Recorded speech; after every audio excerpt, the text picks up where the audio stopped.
do you make of your district, the second district? Because Angie Craig turned what was a pretty reliable Republican district, and then it became almost a toss up, a 50-50 district.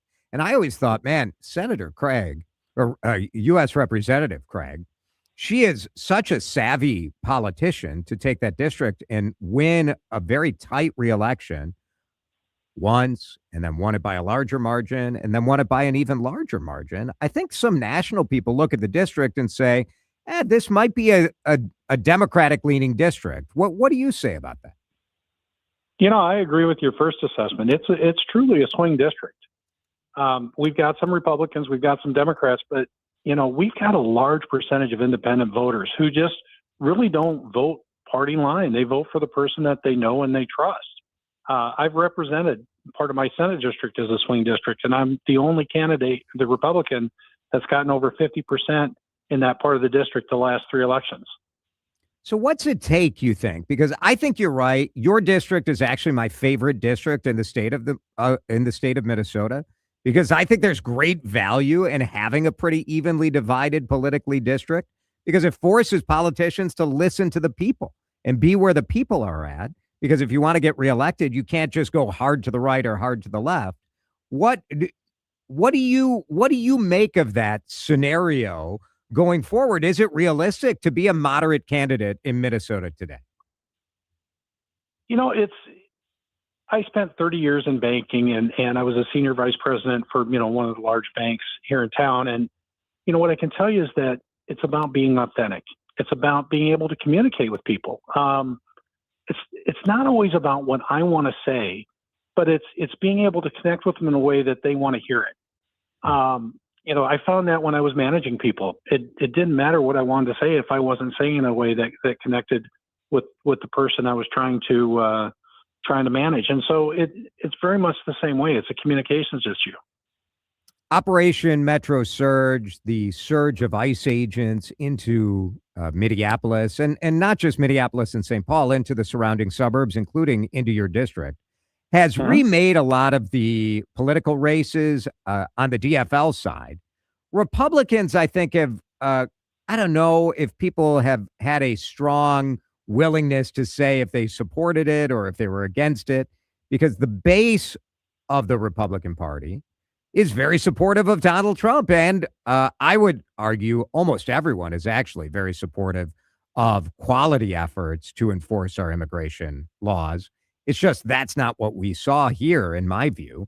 What is your reaction to the way the Trump administration surged ICE agents into your district and into Minnesota? As I talk to people across the second, the one thing I hear consistently is they wanted our law enforcement agencies working together. And quite honestly, we didn't always see that. We saw it better down here in the suburbs, and why we didn't see as many of the high profile incidents as maybe in Minneapolis. But what do you mean? What do you mean by that? Like, what would you like to see done differently? Well, I think local police should be working with federal agents to make sure that we've got control on crowds and we've got things being done the right way. The fact of the matter is the president realized that it wasn't a good effort at the very beginning. In fact, I was working to try to get people to talk, to try to resolve and bring down the temperature of this, while my Democrat candidates were out encouraging people to protest. I wanted to bring calm and order back to the streets. And I was actually in Washington and had found out that Tom Homan was going to be coming into Minnesota. And I think that was a great move to bring him in. We saw the temperature almost immediately drop on Metro Surge, and that's what we wanted to see. We wanted to see calm and order brought back. Do you think there were moments where agents acted in a way that, say, would be different than what you would see in your local county sheriff or in your local community police officer? We've got we've got great police officers here in the state. They're well trained. They spend a lot of time in community policing. And I think we don't always see what happens in other states. And we had some of these folks were local, some of these folks came from out of state, but Minnesota has to have high standards, and I think we need to work to hit those standards. Yeah, I think like my takeaway on this is we talk with Eric Pratt, state senator, who's running for U.S. House in the second district here in Minnesota.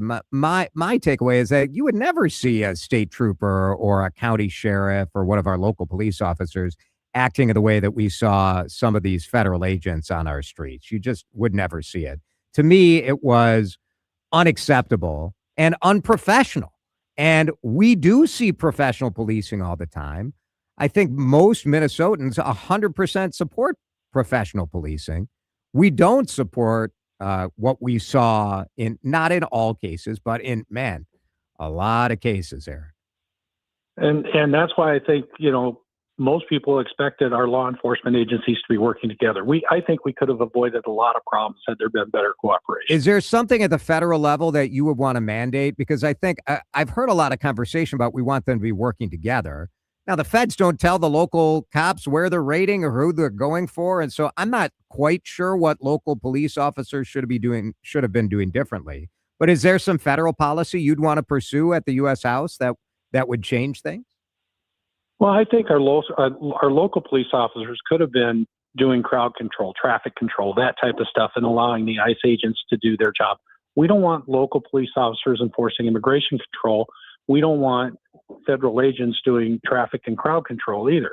Everybody's got their lane. But how do you do that when you have 3,000 federal agents coming to town and the city of Minneapolis only has, 600 cops right now? I mean, this isn't Chicago where you have a giant police force able to respond and help out.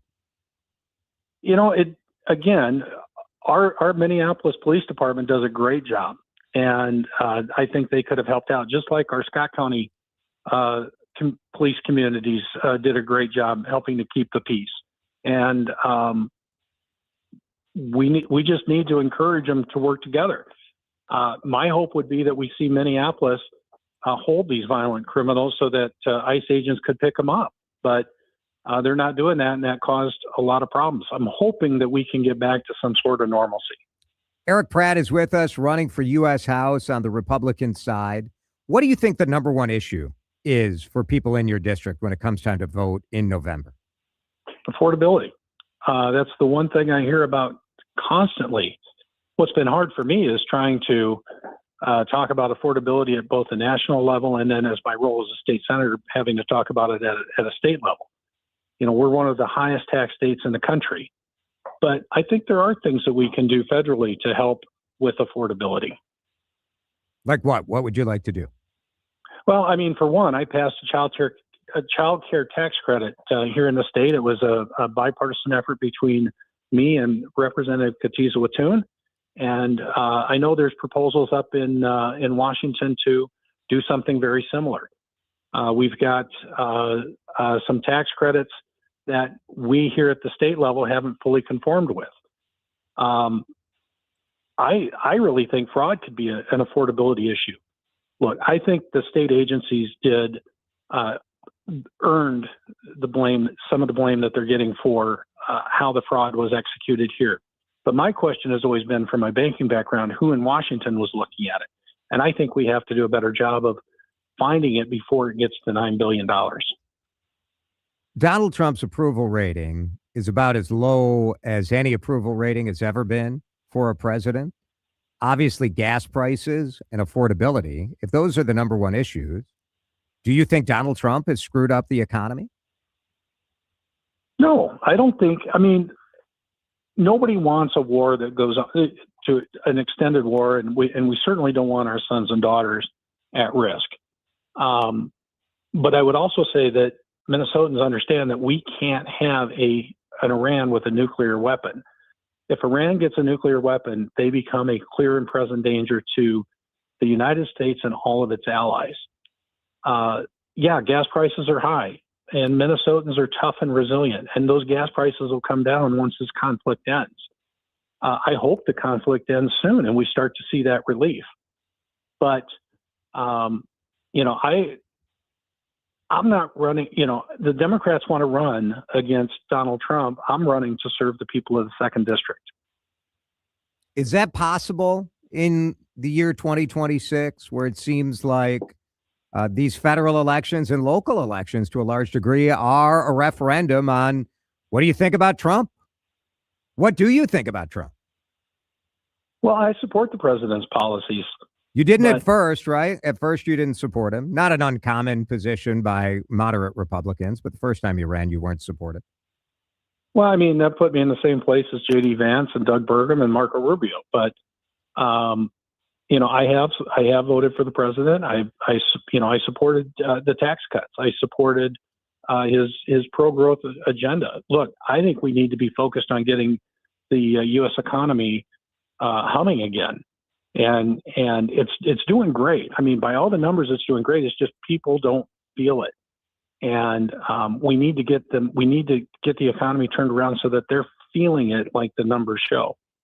Yeah, and I think that's the challenge, right? Because the numbers, I think most of us look at the numbers and say, we don't believe it because gas prices are up, grocery prices haven't moderated.